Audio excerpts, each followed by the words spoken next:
सब सुखी हों, सब आनंदित रहें, विश्व में शांति हो। बाकी कार्य तो अपने आप ही धरा पर हो जाता है। हर मनुष्य यहाँ अपने आनंद की तलाश में है। आनंद के लिए वो चाहता है उसके पास सारी सुख सुविधाएं हों। ये इनके प्रकार धन से वो इन सुविधाओं को खरीदना चाहता है। उसे लगता है कि ये मेरे पास भौतिक सुख होंगे तो मैं आनंदित रहूँगा। यही बात यहीं पे वो चूक जाता है।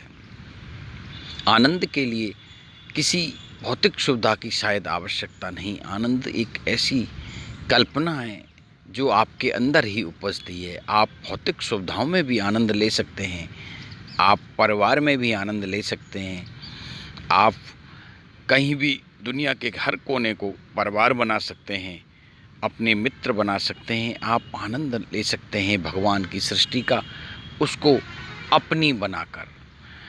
जहाँ द्वैत का सिद्धांत है, जहाँ उसको अलग अलग दृष्टि से जब हम देखने लगते हैं, अपने परिवार का ही विखंडन जब हम करने लगते हैं, तो वो आपको पीड़ा देता है, हर वक्त आपको चिंतन में डुबा देता है। आजकल ये देखा गया है कि लोग पढ़े लिखे बच्चे एकांकी होते जा रहे हैं। सॉफ्टवेयर टेक्नोलॉजी, मोबाइल टेक्नोलॉजी ने ये हद कर दी है कि लोग एकांत सारा संसार अपने मोबाइल में ही खोजने लगे हैं। मनुष्य की एक लिमिटेशन है, जबकि परमात्मा की कोई लिमिटेशन नहीं। बस यही तो अंतर है मनुष्य में और ईश्वर में। मनुष्य अपनी लिमिटेशन को पहचानते हुए भी भाग दौड़ में लगा है, चारों तरफ छूने की कोशिश कर रहा है, आनंद की कोशिश में। जब आप एक पक्ष को, इस जीवन के पक्ष को ऊपर करते हैं तो दूसरा पक्ष आपसे छूटने लगता है। उसमें दोनों पक्षों में सामंजस्य बनाने की कला जिस व्यक्ति को आती है वही संसार में आनंद भोग पाता है।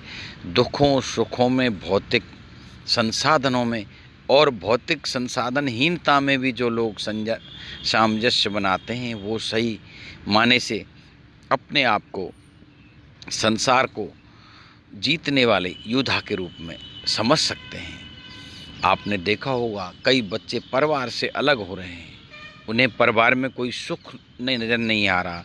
पति पत्नियों में भी दिन रात कलह, आपाधापी की बीती, बच्चों को परिवार से अलग, माँ बाप से अलग होने की एक वितृष्णा, अकेला एकांत चाहिए, एक बंद कमरे में उनकी दुनिया हो, इस तरह चल रहे हैं। वो युवावस्था के दहलीज पर पहुँचे ये बच्चे दोस्तों में अपनी समग्रता को ढूंढते हैं। ऐसा नहीं कहता मैं दोस्तों में समग्रता नहीं होती, लेकिन संसार में लाखों लोगों में एक ऐसा दोस्त ढूंढ पाना बड़ा ही मुश्किल है। सबसे पहले जो दोस्त अपने संसार में आपको मिलेंगे, जिसको आँख मीच मूंद कर जिन पर विश्वास किया जाता है, वो अपने माता पिता, अपने भाई बंधु बहन, यही एक कड़ी परमात्मा ने बनाई है। इसके बाद अपने गुरुजन, इस तरह से बढ़ते बढ़ते क्रम में अपना जितना विस्तार मनुष्य कर पाता है, और जब वो संसार के धरातल पर पूरे विश्व को अपना मानने लगता है, कहीं कोई उसके लिए नहीं रह जाता। न कहीं लड़ाई झगड़ा, हमास इजराइल, इस तरह के जो सीमाओं पर झगड़े, हिंदू मुसलमान के झगड़े, ये बार बार जो तृष्णा के आवरण रचे जा रहे हैं, इनमें कुछ नहीं रखा।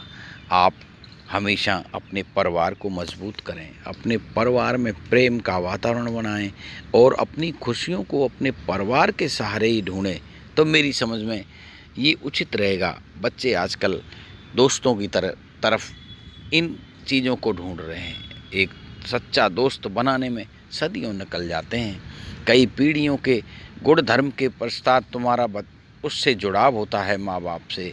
उसमें कई तरह की पीढ़ियाँ, पुरखे, सब तरह के लोगों के गुण आपके अंदर आए हुए होते हैं। एक नए दोस्त को पे विश्वास कर पाना बहुत ही कठिन है। कई बच्चे विश्वास करते हैं, अपने जीवन साथी भी बना लेते हैं, फिर कुछ दिन में ही उनकी वो इमारत, जो स्वप्न का महल उन्होंने बनाया था जीवन को सुधारने के लिए, वो ढह जाता है। इस बात पर हमेशा गौर करें, अपना कौन है इसको पहचानें, या स्वयं को इतना महान बनाएं कि वो सब कुछ भूल करके पूरी सारी जो दीवारें संसार में हैं सबको ख़त्म कर दें, एक परमात्म तत्व में ही विलीन हो जाएं। जो कुछ है ईश्वर का है, मैं ईश्वर रूप हूँ, मेरे अंदर कोई भेदभाव नहीं है। इस तरह की हर जो ईश्वर ने दिया है सुख दुख सब में मैं आनंद लूँ, तब आप आनंद की प्राप्ति कर सकते हैं। राम गोपाल रस सागर यूट्यूब से मैं राम गोपाल।